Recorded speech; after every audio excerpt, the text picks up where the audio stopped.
Welcome to Saruwatari Extreme, the Ferrari F430 Spider, the last mid-engine V8 Ferrari to use a single clutch transmission, and the last model before all of the crazy computers came in to change the driving experience forever. I have always liked Novatec products, so I kind of kept with that theme on the 430, but for all of you that are interested in buying Ferraris and modifying, all these supercars and exotic cars can pretty much stand on their own feet. It's a Ferrari. You don't really need to do it unless you really want to change the styling just a little bit so you're different from the other 430 that may or may not pull up next to you. The first component I changed was the front splitter to the Novatec carbon fiber unit. I installed the Novatec carbon fiber side skirts to keep the theme of carbon fiber moving through the car. Moving to the rear of the car, I changed the rear lower diffuser to the Scuderia carbon fiber diffuser and then added on the Novatec rear diffuser splitter. The lower exhaust pipes were changed to Novatec, which are complete with their signature exhaust tips. Up on top, to finalize the package and dress it all off, are the Novatec blacked out taillights. On the F430, I felt that HREs complemented the look the best. I went with 20 by 8.5 in the front, wrapped by Nitto Envos 245 30/20s. And of course, on all Ferraris, you always have to have the signature titanium stud lugs. On the rear of the 430, I went with a 20 by 12.5 wrapped in the 345 25/20 Envos. The nice thing is that I was actually able to get a pretty decent sized lip on the rear wheel for a 430. The F430 is the last mid-engine V8 Ferrari that had the single clutch transmission. Now, there is an option for a manual transmission for all you that have to have a manual. There's a premium on that, but it was also the last car to have a manual transmission option. The single clutch transmission is very good for what it is. It was the last iteration of the F1, far superior than that of previous generations. And always the concern of clutch life. I think I have around 7,000 miles and about 5% wear. So you can see that's not as much as a problem. The shifts are still more than enough to have a great driving experience with a lot of thrills. The switch on the right side of the steering wheel is called the Manettino. It allows you to make changes to your stability and traction control on the fly. It has 5 different settings: snow, rain, sport, race, and CST off. Most people would never use snow and rain, but sport, race, completely off. A lot of adjustability there. Sport works great for the road. Race is supposed to be only for the racetrack, but if you want to, of course, take that occasional blast in the back roads, works phenomenal, can give you tremendous thrills to the point where you can actually spin the car even though it intervenes. If you turn it completely off, then hold on and treat the throttle with a lot of respect. The heart of the F430 is Ferrari's 4.3-liter V8. This engine produces 490 horsepower and 342 pounds of torque. You can see looking across the engine bay, I've upgraded the intake to the full carbon fiber Novatec intake.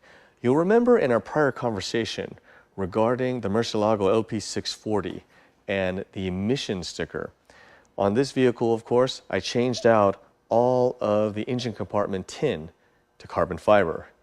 That is, of course, why there is no more emission standards placard on this car. The most problematic issue with the F430 is its exhaust manifolds.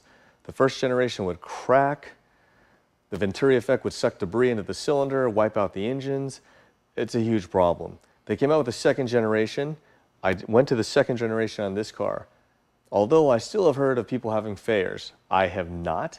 But what I did have is I had a lot of exhaust brackets cracking from the expansion, the movement, and the contraction. So what I did was I actually changed to different brackets that would actually allow movement. And these are them right here. That actually helped me rectify the problem. I didn't have it anymore. If you're gonna look for one, manifolds, at least make sure you get the second generation and always check them. Listen for exhaust leaks. Save you a ton of heartache and expense. The F430, in my opinion, is the first Ferrari that could actually be used for an everyday driver and not destroy you financially. There's a good reason behind this. The 4.3-liter V8 in the F430 is the first mid-engine V8 Ferrari to have a timing chain. So all that you guys are familiar with this, the timing belt change, a nightmare in vehicles like the F355, engine out, can run anywhere around $8,000 to $10,000. On the 360, the predecessor, they made a door inside the driver compartment to access the timing belt. But unfortunately, it would still have to go to Ferrari for that. And you, like any other shop, they get in there and typically they find tons of other things that need to be repaired at the same time. The 430 with the timing chain is pretty rock solid. I have not heard of any one of these failing. And if you're someone like me who wants to do your own maintenance, you save a ton of money. I mean, you could obviously on the other cars do engine out as well. Myself, it just isn't worth my time. So usually I send it out. But that is the greatest thing about the F430.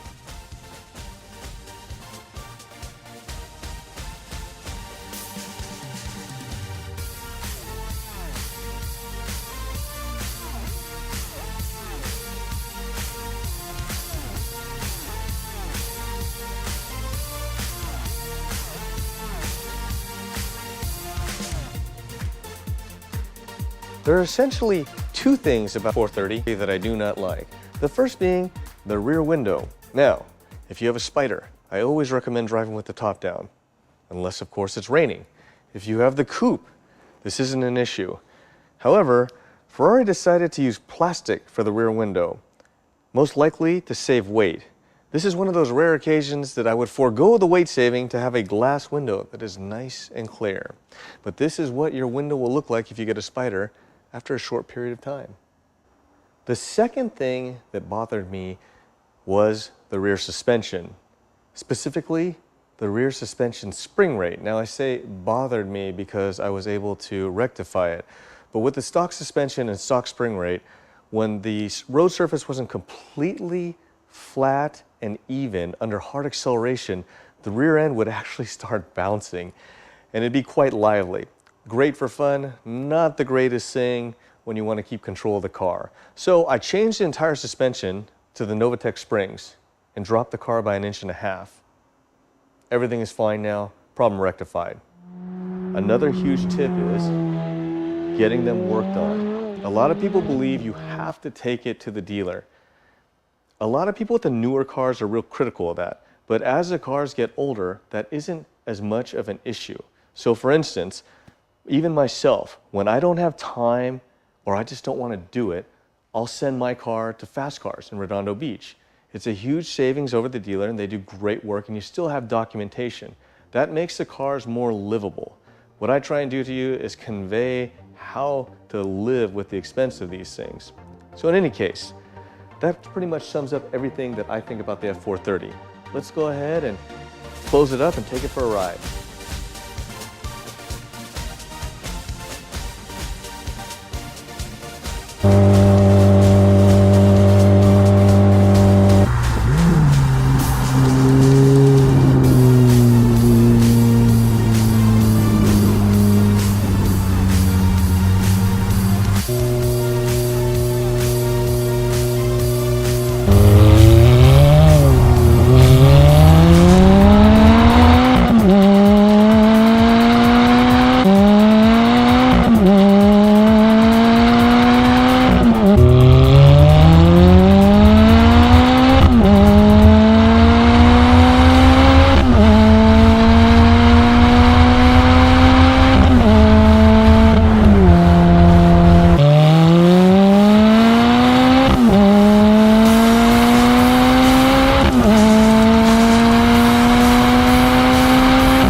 The steering is quick and precise and provides a pretty good amount of feedback.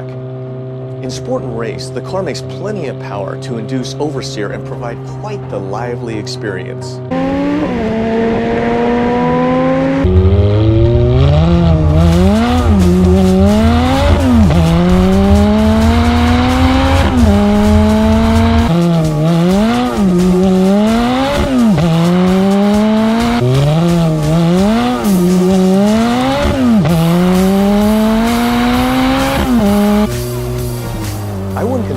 F430 to be a track monster, but it has just the right balance to provide a great deal of fun for the street.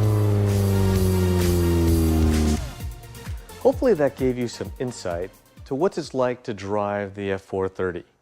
Now, for those of you that are interested in getting into Ferraris, this is my #1 choice for the first car to start with because of two reasons. Value.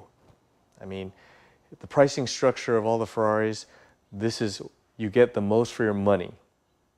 And the second thing is what we talked about, the maintenance, timing chain versus timing belt. Now, as I said, I have around 7,000 miles on this car. I have not had one issue, not one expense as far as a repair. I do all the maintenance myself, so I saved on that.